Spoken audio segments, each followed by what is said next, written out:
கடலூர் மாவட்டம் பண்ருட்டி அருகே மளிகை கடையில் விற்பனை செய்து வந்த 5 டன் ரேஷன் அரிசி மற்றும் துவரம்பருப்பு பறிமுதல் செய்யப்பட்டது பெரும் பரபரப்பை ஏற்படுத்தியுள்ளது.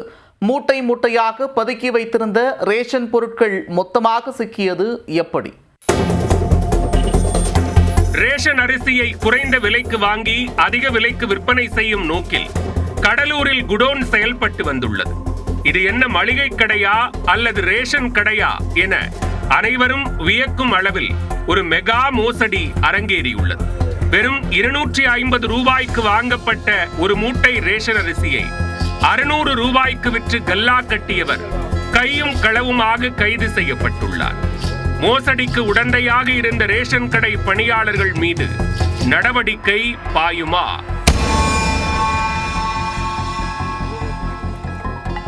கடலூர் மாவட்டம் பண்ருட்டியில் உள்ள திருநகர் பகுதியில் சட்டவிரோதமாக ரேஷன் பொருட்கள் பதுக்கி வைத்திருப்பதாக தகவல் வெளியாகியுள்ளது. இதனை அடுத்து கடலூர் பறக்கும் படை வட்டாட்சியர், குடிமைப்பொருள் குற்றப்பிரிவு உதவி ஆய்வாளர், வட்ட வழங்கல் அலுவலர் உள்ளிட்டோர் அதிரடி சோதனையில் ஈடுபட்டுள்ளனர். அப்போது கந்தன் பாளையத்தைச் சேர்ந்த சரவணன் என்பவருக்கு சொந்தமான மளிகை கடையில் அதிகாரிகள் ஆய்வு செய்தனர். அதில் ரேஷன் கடையில் இலவசமாக வழங்கப்படும் அரிசி மற்றும் துவரம்பருப்பு, கோதுமை உள்ளிட்டவை மூட்டை மூட்டையாக இருந்தது தெரிய வந்தது. அத்துடன் கேன்களில் லிட்டர் கணக்கில் மண்ணெண்ணெய் விற்பனைக்கு வைக்கப்பட்டிருந்தது. பின்னர் சல்லடை போட்டு அங்கிருந்த ரேஷன் பொருட்களை அதிகாரிகள் பறிமுதல் செய்தனர். இதனை கண்டு அதிகாரிகள் அதிர்ச்சி அடைந்த நிலையில் அதைவிட பேரதிர்ச்சி ஒன்று காத்திருந்தது. மேலும் சரவணனுக்கு சொந்தமாக சண்முகம் அரிசி மண்டி என்ற பெயரில் ஒரு குடோனே உள்ளது கண்டுபிடிக்கப்பட்டது. அங்கு பார்த்த காட்சியால் அதிகாரிகளுக்கு தலையே சுற்றியுள்ளது.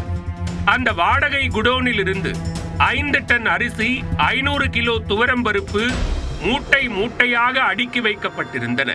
300 கிலோ கோதுமை மற்றும் 300 லிட்டர் மண்ணெண்ணெய் கேன்களில் நிரப்பி வைக்கப்பட்டிருந்தது. அரசு முத்திரை பதித்த 100க்கும் மேற்பட்ட சாக்கு பைகள், அட்டை பெட்டிகளும் குவித்து வைக்கப்பட்டிருந்தன.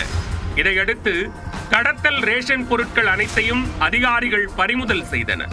பின்னர் மளிகை கடை உரிமையாளர் சரவணனை கைது செய்து அதிகாரிகள் விசாரணை மேற்கொண்டனர். விசாரணையில் கடலூரில் பல்வேறு பகுதிகளில் உள்ள ரேஷன் கடைகளில் இருந்து அரிசி, பருப்பு உள்ளிட்டவற்றை குறைந்த விலைக்கு சரவணன் வாங்கியது தெரிய வந்தது. இதற்காக ரேஷன் கடை பணியாளர்களுடன் பார்ட்னர்ஷிப் அமைத்து தொடர்ந்து ரேஷன் பொருட்களை வாங்கி வந்துள்ளார். ரேஷன் கடை பணியாளர்களும் போலி கணக்கு எழுதி முறைகேட்டில் ஈடுபட்டது அம்பலமானது. இதில் 50 கிலோ எடை கொண்ட ஒரு ரேஷன் அரிசி மூட்டையை 250 ரூபாய்க்கு வாங்கி அதை சந்தையில் 600 ரூபாய்க்கு விற்பனை செய்யப்பட்டுள்ளது. இவற்றை தனது மளிகை கடையில் வைத்து விற்பனை செய்த சரவணன் புதுச்சேரி மற்றும் ஆந்திராவுக்கும் கடத்தி கல்லா கட்டி வந்துள்ளார். இதையடுத்து சரவணனுக்கு ரேஷன் பொருட்களை திருட்டுத்தனமாக கொடுத்த பணியாளர்கள் யார், உடந்தையாக இருந்தவர்கள் யார் என்பது குறித்து தொடர்ந்து விசாரணையை தீவிரப்படுத்தியுள்ளனர். பொதுவாக ரேஷன் கடைக்கு பொருட்கள் வாங்கச் செல்லும் பொதுமக்களிடம் கோதுமை இல்லை, மண்ணெண்ணெய் இல்லை என கூறும் பணியாளர்கள் இதுபோன்று கள்ளச்சந்தையில் விற்று மோசடி செய்யப்பட்ட சம்பவம் பண்ருட்டி பகுதியில் பெரும் பரபரப்பை ஏற்படுத்தியுள்ளது.